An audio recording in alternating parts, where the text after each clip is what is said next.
You're listening to the Ask Drone U podcast. You ask, we answer your drone questions. Whether you're here to turn your passion into profit or you simply fly for fun, we're a community of learners and teachers who aspire to achieve greatness. We are Drone U. Hey everyone, and welcome to another fantastic episode of Ask Drone U. My name is Paul, and I'm here with Haye Costello from Drone DJ to give you this week's drone news. Haye, welcome to the show, my friend. How are you doing? Very good, very good. It's getting chilly up here in New York the next couple of days. How are you in New Mexico? Well, in New Mexico, it is bright and sunny. I think it's going to be about 55 degrees today. It's great flying weather, so if anyone's thinking about coming down to Drone U to get some flying in, it's a good time of year for that. Yeah, though you're in much better shape. We're getting our gloves out here in New York, but that's fine. I'm sure you're going to have an article soon where it's going to be like the best gloves to wear, how to get the hand warmers to fit in the gloves, warming up your batteries, all that fun stuff. We do have a good pair, actually, where the fingertips and your thumb tip comes off, so you can actually still control the drone, but keep your hands somewhat warm. It helps. I mean, it's not perfect, but it helps. Oh, man, I need a pair of those. So what do we have going on in the drone world this week? There's so much that's going on, last week that we had to talk about. And again, we talked about the upcoming DJI release, which we're really excited about. But it seems like there are some more serious issues at bay this week. Yeah, we have a number of articles that I'd like to go over in the show today with you. Starting off with flying drones in national parks. Then we're also going to talk a little bit about the campfire and how drones are being used there. There's one story about a guy shooting down a neighbor's drone. And then we have the firmware update for the Inspire 2 that addresses the battery issue. And we have Intel Shooting Star drones that are going to be in the Christmas Spectacular show. So but let's start with the flying drones in the national parks. A couple of days ago, there was a photographer from New York by the name of Timothy McGurr who actually flew his drone into Yellowstone National Park. And by the time he traveled to Yellowstone National Park, the park was already shut down. Apparently a gate was left open, so he was actually able to get inside the park. And then he flew his drone over the Grand Prismatic Spring, which is that beautiful spring with almost like the rainbow colors when you look from the top down. Was this the same spring that in a few years ago someone had flown a drone and the drone actually fell into the spring? Yeah, I believe it is the same spring. There was a Dutch tourist back in 2014 who flew his drone in there, crashed, and he was actually fined $3,000. Oh, so wow. They took that pretty serious. However, this guy, so he got into the park and he flew his drone over the spring. And then, of course, he published the pictures on his Instagram profile. And Smart. I think he has, very smart. He has over 700,000 followers. So it took like 5 seconds for the first people to say, hey, dude, you can't fly your drone inside a national park. So now apparently a federal investigation has been started, and we haven't heard what the outcome is yet, but this is ongoing. It would be very interesting to see what federal investigation or who's leading that federal investigation, because again, the airspace is controlled by the FAA and not by the National Park Service. And for those of you who are familiar watching the show and even reading, Drone DJ's articles, you know that you can actually fly over a national park as long as you take off and land from outside of the national park. Yeah. And I think it's also clear, too, that NPS does have their own team of drone users that are actually utilizing drones in areas to map the canyons and get a better idea, and even using them for search and rescue.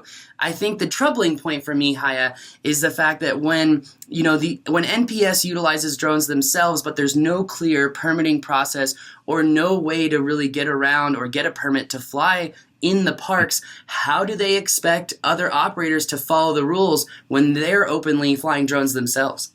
Yeah, I agree with you. I mean, they should have a clear drone permit application process, which currently there isn't. I think two other things that play a role in the background, of course, as well. So that one, of course, drones are becoming much more popular and more people are getting their hands on these devices. But also the number of people visiting the national parks has increased dramatically over the last couple of years. And earlier today, I read an article in The Guardian where they cite social media and Instagram mainly as the drivers behind tourists' interest in these national parks. And they see it all across America. So you got more people now coming to the parks. You have more people owning drones. So we're just waiting for the next drone to crash inside one of these parks, I think.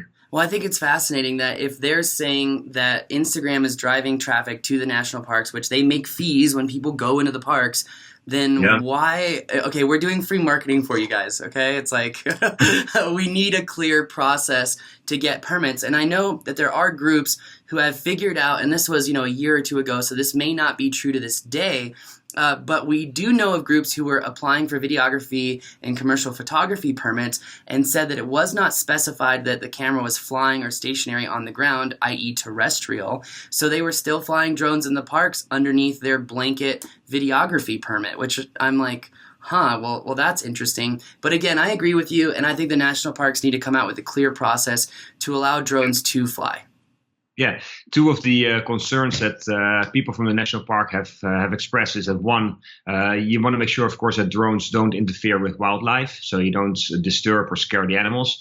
And secondly, a lot of people come to these parks also to find rest and peace and just enjoy the scenery. So when you have a sky full of drones buzzing around you, that may not work. So those are things to consider, of course, as well in this.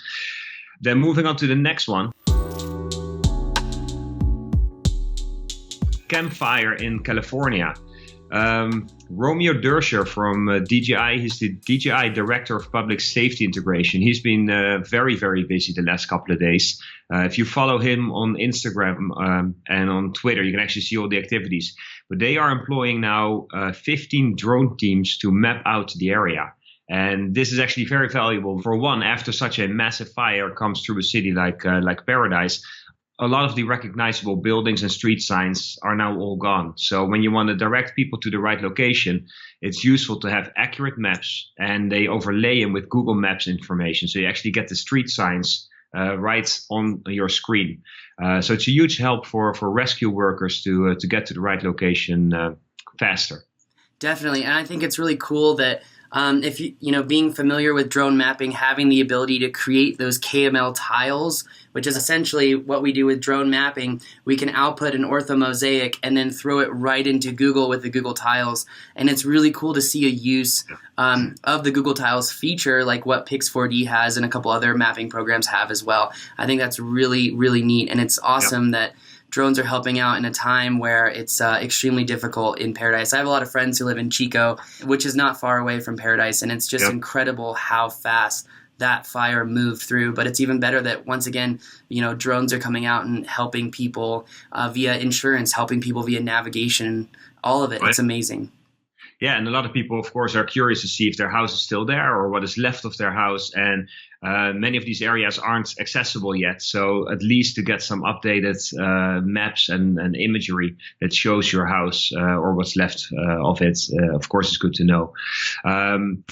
I believe that this fire is about 30 times larger than, for instance, Santa Rosa's fires last year. I think it was October 2017. So, imagine the operations and the logistics that are involved. Not only are you having 15 drone teams active, but then you get thousands and thousands of images back that need to be processed. And maybe you can talk a little bit about that, as you know, of course, what it takes to process images when it comes to mapping areas. Well, even a super high-speed computer clocking with 64 gigs of RAM, i7-7700 quad or 8-core processor with a high-end GPU like the NVIDIA 1080 Ti is probably going to take, 1,500 images, is probably going to take 6 to 8 hours for a single computer to process this imagery. So I wouldn't be surprised if they were using a QNAP system or a network of computers or even something like AWS to process all of these maps.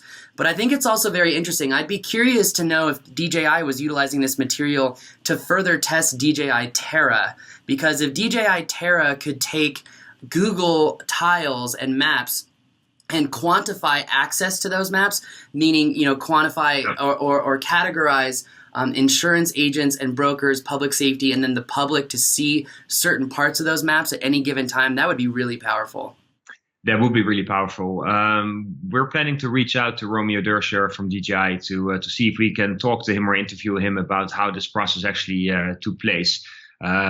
It's the largest fire in the history of California, if I'm not mistaken. So to have this many drone teams deployed and get all that imagery, it would be pretty interesting to talk to them and see how they actually manage that process. Yeah, definitely would be interesting. Well, it's just so empowering to hear that drones are being used for good, and I just can't say that enough. I love it. Yeah, totally agree with that. Then the next topic, we're moving on to Austin, Texas, so a little closer to where you are. There was a guy who got fed up with a neighbor's drone flying over his head and over his house. So rather than going over to him and talking to him, he actually got a shotgun out, and I think he fired at least 3 times at the drone. A $1,500 drone, so who knows, maybe a Mavic or a Phantom or something like that, but definitely not a cheap toy drone. The police were called because of concerned neighbors who heard the shots in the neighborhood. They came out, and the guy who shot Troy Lamb, he's like a 71-year-old person. He didn't really want to talk to the police at all. However, they had witnesses, and they found the shells of the shotgun as well as in his pockets. So I think that was pretty much game over for him right there. I have to say, Vic Moss, one of the Drone U instructors here, he has a very strong stance on shooting drones. And I mean, it's pretty simple. I believe it's 18 USC 32, where it says very specifically that shooting an aircraft is a federal crime, and there are significant punishments for it. And if I remember correctly as well, in the recent reauthorization, there was something about creating criminal penalties or specifying weapons on drones and people shooting at drones. But I think it really couldn't get more clear as far as where the law comes down. I will say this, anytime someone shoots a firearm within city limits, it is a crime. You're not actually allowed to shoot a firearm within city limits. That's typically why you go outside of the city to go to shooting ranges and things like that.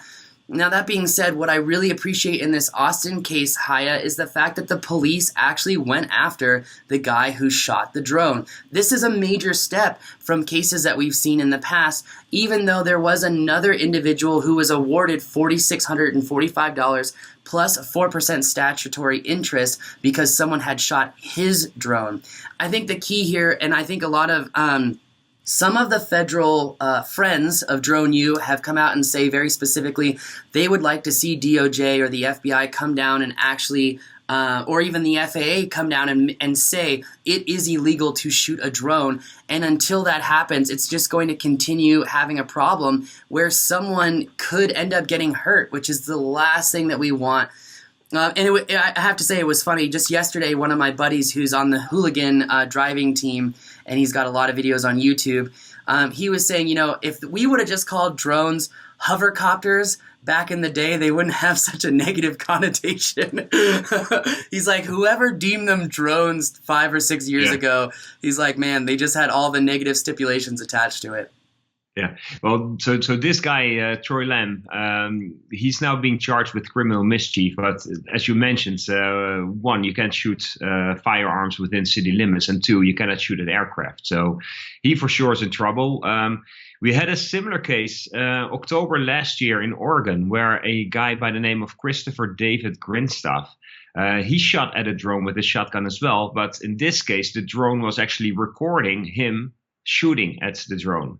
So right before the drone went down, you were able to see the guy with the rifle behind his pickup truck shooting at the drone, which was pretty interesting. He was then charged with criminal mischief in the 1st degree, which I believe is a Class C felony. Oh, so it's an actual felony. That's awesome. Take him down. I'm not one. I think anyone who needs to propel their opinion in violence fundamentally shouldn't have the right to even own a gun. If you were to ask me, so I think violence is the last step. But I'm glad again to see that local police LEOs are taking steps to inhibit this type of destructive behavior. Yeah, totally agree with that. Then moving on to the next issue. DJI released a firmware update for the Inspire 2 drone, and it has a number of bug fixes in it. One of the more important ones is that it seems to address the battery issue. As you may have read in earlier Drone DJ articles in England, the United Kingdom, there were issues from police departments with Matrice 200 and the Inspire 2 drone when it concerns TB50 and TB55 batteries. And apparently there's some kind of malfunction taking place that causes the drones to pretty much fall out of the sky. Now, DJI is trying to resolve this issue long term with their battery supplier, but in the shorter term, they want to address it with a firmware update. And they didn't specifically mention this in the release that came with the firmware update, which was kind of interesting. But in the comment section on Facebook, there was a rep from DJI who said the following. And that person said the new firmware updates are now available for users of the TB50 and TB55 batteries to enhance the battery management system and optimize power supply during flight. If you have the corresponding battery, please kindly update the firmware to the latest version. If you have multiple batteries, please run this firmware update on all of them. So hopefully this will solve the issue. They did still issue a warning though, so it doesn't mean that we're totally in the clear. If you have an Inspire 2 with these batteries, please do update your drone and the batteries, but still keep an eye out for any issues. Do we know if any particular Inspire 2 or M210, M200 owners are more liable than others? Is there a certain firmware? Like if we go back, let's say we're running on 1.1, and I'm just using this as an example. These aren't actual firmware numbers. If a user were on 1.3, are they more prone to having this problem? Because it seems like a recent problem, and I just wonder if users who have older firmware, if they would still have this problem or not. We don't know. The information hasn't been that specific. I mean, right now it's just really targeted to two types of drones, so the Inspire 2 and the Matrice 200s, and then specifically with the TB50 and TB55 batteries. It doesn't say anything about previous firmware updates and whether the issues would take place there as well. Now, is this an issue with battery temperature management, or do we know any more details as far as what is causing these problems? Not really. I mean, apparently it's the communication between the battery and the drone. Therefore, DJI wants to communicate with the battery supplier to get to the bottom of this issue. But there hasn't been a lot of information that was released about this.